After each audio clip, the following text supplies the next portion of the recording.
Those are the headlines, and now for the news in detail. His Majesty Sultan Qaboos sent a cable of condolences to the custodian of the two holy mosques, King Salman bin Abdulaziz Al Saud of the Kingdom of Saudi Arabia, on the death of Her Highness Princess Al Jahara bint Abdulaziz bin Said bin Jalawi Al Saud. His Majesty the Sultan sent a cable of greetings to His Excellency President Peter Mutharika of the Republic of Malawi on the occasion of his country's independence anniversary. And His Majesty sent a cable of greetings to His Excellency President Uthman Ghazali of the Union of Comoros on the occasion of his country's National Day. The Sultanate's embassy in Doha, in cooperation with the cultural village Katara, organized an orientation meeting on Sultan Qaboos Award for Culture, Arts and Literature on its 8th round this year. The meeting witnessed wide participation from intellectuals and concerned people in arts and literature fields. Sultan Qaboos Award for Culture, Arts and Literature in its 8th round, which is allocated for Arab nations, included 3 main fields, namely social studies at cultural field, Arab rapture at arts and literature fields, specifically with journey as a main topic. The Research Council announced a list of Omani researchers who will be participating in the coming round of the 69th meeting in Lindau, International Organization for Holders of Nobel Peace Prize, due to be held in June next year at the German city of Lindau. The Council aimed through the participation in international scientific forums to give an opportunity for the Omani youth researchers to explore personal and vocational aspects of the scientists who won Nobel Prizes, in addition to enhancing exchanging thoughts between scientists from various generations, culture and specializations. The activities of Social Work Week for Governorates of North and South Batna concluded. The event focused on the role of civil institutions and the importance of community initiatives aimed at guiding youth efforts towards community service. Omani Women Association and other non-government organizations took part in this event, highlighting their achievements and activities during the past year, such as social visits to elderly and field visits to work sites to review work conditions.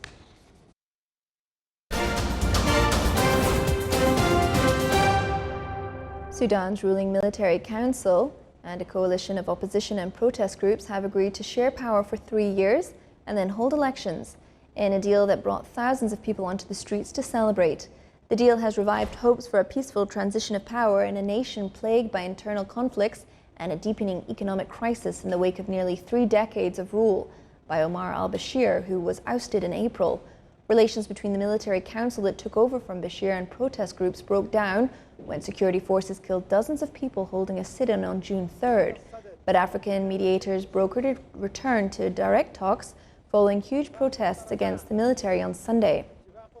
African Union mediator Mohamed Hassan Libat told reporters that after a second straight day of discussions, the two sides agreed in the early hours of today to establish a sovereign council by rotating between the military and civilians for a period of 3 years or slightly more. The first 21 months will be led by the military and the final 18 months by civilians. Stability in Sudan, a gateway into Africa from the Middle East, is seen as vital in the volatile region, and foreign powers, including the Gulf Arab state, have been vying for influence in the nation of 40 million. President Tayyip Erdogan said a car exploded in southeast Turkey near the border with Syria today, killing 3 Syrian people. The explosion took place in the town of Rihanli, where officials are carrying out inspections to determine its cause. Security sources said one of the Syrian passengers in the car was a suicide bomber whose explosive device detonated early, causing the blast. The passengers in the car were being investigated for potential links to Daesh group. The town is home to thousands of Syrian refugees. Following a series of bombings in the region in 2013, Turkey tightened controls along its 900-kilometer border with Syria. Twin car bombings ripped through the town, which is in Hatay province, on May 11, 2013. It killed 52 people. In May, Turkey handed down 53 life sentences without parole to Yusuf Nazaruk, the man authorities say planned the 2013 bomb attack. Turkey has been one of the biggest supporters of the rebel fighter Syrian government forces during the 8-year conflict in Syria. It hosts some 3.5 million Syrian refugees. Still to come in our news bulletin. 12 bikers from Oman ride participation in promotion tour to the United States of America.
Welcome back to the news from the Sultanate of Oman television.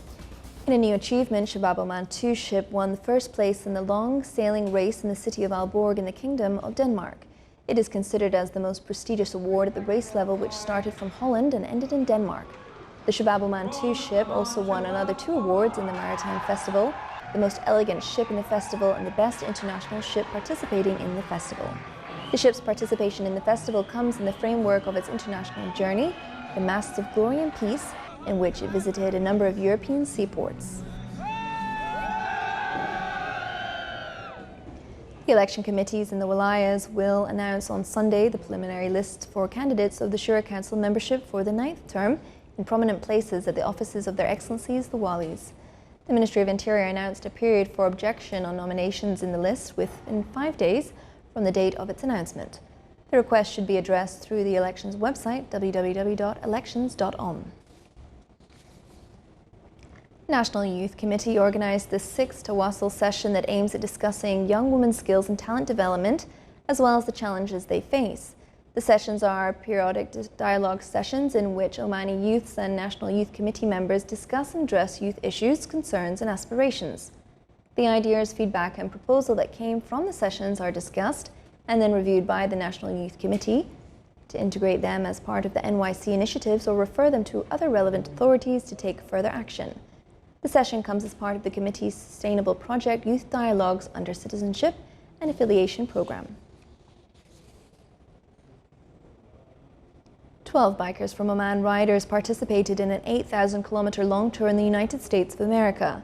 The journey will last around 29 days. The tour aims at introducing Omani culture and citizens to the world. The tour on bikes will visit significant U.S. historic monuments and tourist attractions like the Great Canyon and Yosemite National Park and cover 10 states, including California, New Mexico and Colorado, as well as other coastal cities. Tourists and residents who want to escape the summer heat find Jebel Shams an ideal destination for them. Our reporter Salvan Kalfan Al-Rabi visited Jebel Shams and made the following report. When the temperatures elsewhere rise during the summer, many tourists flock to Jebel Shams, which is a fabulous touristic spot to escape from the heat. This mountain is the highest peak in the Sultanate, at a height of more than 3,000 meters above sea level. Jebel Shams attracts people, and it's a tourist attraction during the summer because of the low temperature. It's now we are standing here, it's about 22 degrees, and also the mountain heights. People love mountains. They also like hiking, walking. Good routes for walk. We did a very good walk today for 2 hours. It's so nice. Jebel Shams attracts families and camping lovers from inside and outside the Sultanate to enjoy the mesmerizing nature and the scenic views, particularly on public holidays and weekends. The mountains are stunning. We went to the resort nearby, the Jebel Shams resort, and we've been walking around the area. It's been really beautiful. The view is fantastic. It's definitely more temperate than the rest of Oman in my experience. It looks absolutely fantastic. The mountains are very beautiful. The views you can see for miles, these like craggy peaks, the vegetation, it's really just lovely. And also the weather is very temperate. I would absolutely recommend it. First of all, because of the nature here is just very, very beautiful. As you said, it's very serene, and the weather here is very nice, and the people are very friendly. So I would absolutely recommend to any traveler to Oman to come here. This destination is amazingly suitable for various activities for all people, whether hiking, camping, stargazing or night photography, due to its renowned beautiful and clean nature at all times. The breathtaking views, the serene nature and the moderate temperatures make Jebel Shams an ideal destination for many to spend a memorable time here. From Jebel Shams in the Wilaya of Al-Hamra, Salih Mukhalfan Al-Rahbi, Al-Dakhiliya, Governorate.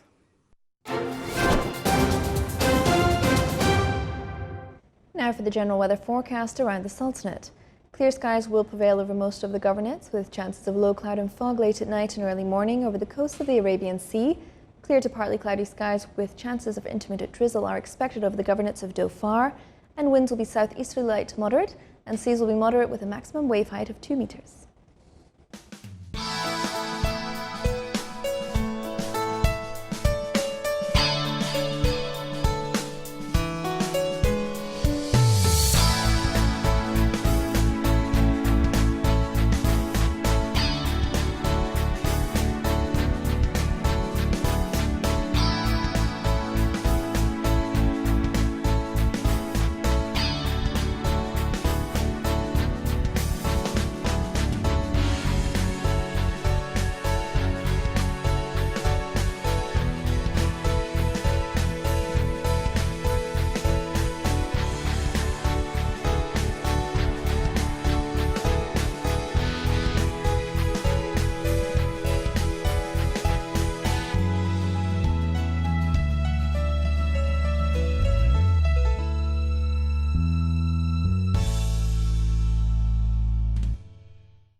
This is the Sultan of Oman television. Before we end tonight's bulletin, here are the main points once again. With the attendance of Qatari researchers and intellectuals, an orientation meeting on Sultan Qaboos Award for Culture, Arts and Literature was organised in Doha. And the military council and opposition groups in Sudan reach a power-sharing agreement.